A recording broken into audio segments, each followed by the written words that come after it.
Hi Manay, good evening po sa inyo ulit lahat.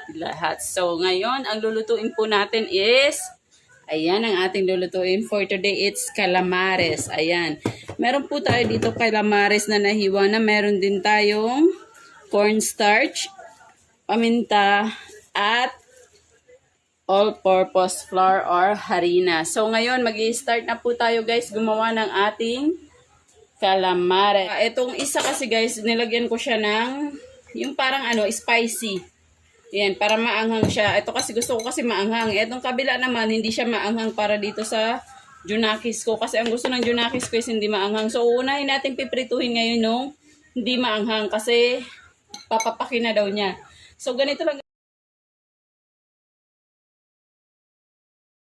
gagawin natin guys. Ayan, per ganito siya, ihalo natin siya maigi sa ating ginawang flour. Ayan.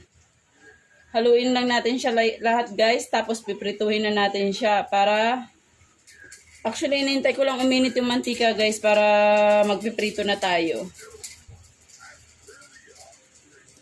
Ayan, tetest natin guys kung mainit na yung ating mantika. Ayan yung ating mantika. Tetest natin kung mainit. Ayan, mainit na siya guys. So, hihinaan ko na po yung ating apoy.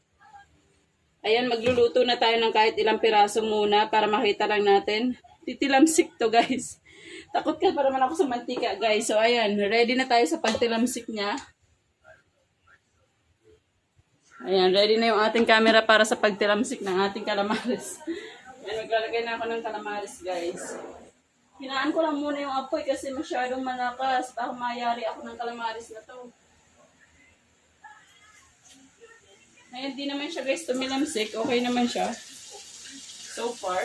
Kasi marami siya guys mantika kaya hindi siya tumitilamsik. Pero kung konti lang ang mantika, baka nagdi-disco na ako dito. Ayan, dapat i-deep fry nyo siya guys para hindi siya tumitilamsik.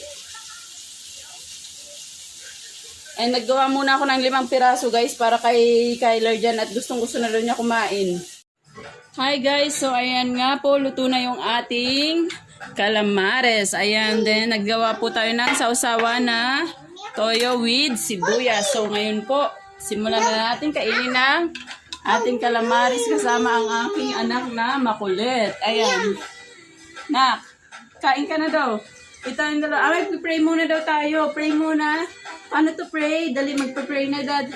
Pray na po. Lord, thank you po sa food na pinagkakaloob niyo po kay Kyler sa araw-araw. Maraming salamat po sa lahat ng blessings. In Jesus' name, amen. Halika na, kakain na tayo. Ito guys, yung ating calamares. Titikman po natin ngayon ang lasa ng calamares. Try mo. No. Taste it. Oh, no. Why? You don't like calamares? Ayaw daw niya guys ng calamares. So ako na lang po ang titikim. And guys, crispy po ang ating calamares. So hanggang dito na lang po ang vlog namin guys. Thank you so much. Please don't forget to watch, like, and subscribe our channel, Manay. And thank you so much guys.